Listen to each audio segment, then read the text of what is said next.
You spend hours highlighting, rewriting your notes, cramming. And when the test comes, your mind just goes completely blank. That feeling of failure isn't because you're lazy or broken. It's because the tools you've been given, they're just all wrong.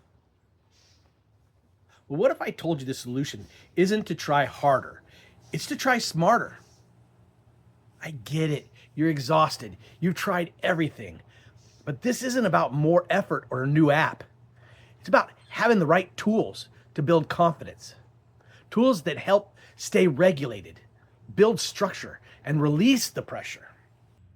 First, a timer. Use a 25-minute sprint with a 5-minute break. Your brain needs breaks to stay engaged. But why does this simple trick work? The biggest problem with studying isn't the work itself. It's getting started. The mountain of work seems too big to climb. But setting a timer for just 25 minutes turns that mountain into a single step. It takes the overwhelming pressure of all of it and makes it just a little bit.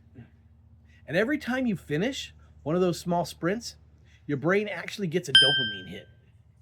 It's a constant drip of motivation that keeps you from hitting the wall. This isn't about working harder. It's about tricking your brain into working with you instead of against you. Next, a whiteboard. Sketching out concepts, because the act of writing plus visual space equals memory boost. And you might be thinking, can't I just use a pen and pencil? Or a pen and paper? Here's the difference. Paper is for final answers. A whiteboard is for thinking. It's huge, non-judgmental space for a brain dump. You can erase, connect ideas, and see the whole picture all at once. It helps you get out of your head and into the process, which is a total hack for working memory.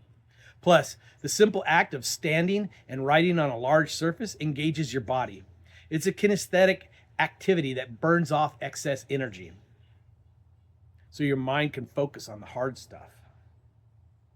So a small whiteboard like this one or a tablet work great, but to take it to the next level, a standing whiteboard is a total game changer because it engages your whole body and gets you moving. And finally, the last tool, a fidget tool. Just something simple that doesn't distract, helps you burn excess energy so your mind can focus. I use like a coin or a pin or something like that. Now, a lot of people think these are just for kids, a way to get them to sit still. But isn't that the point? To make your brain sit still? You can do the responsible thing and study.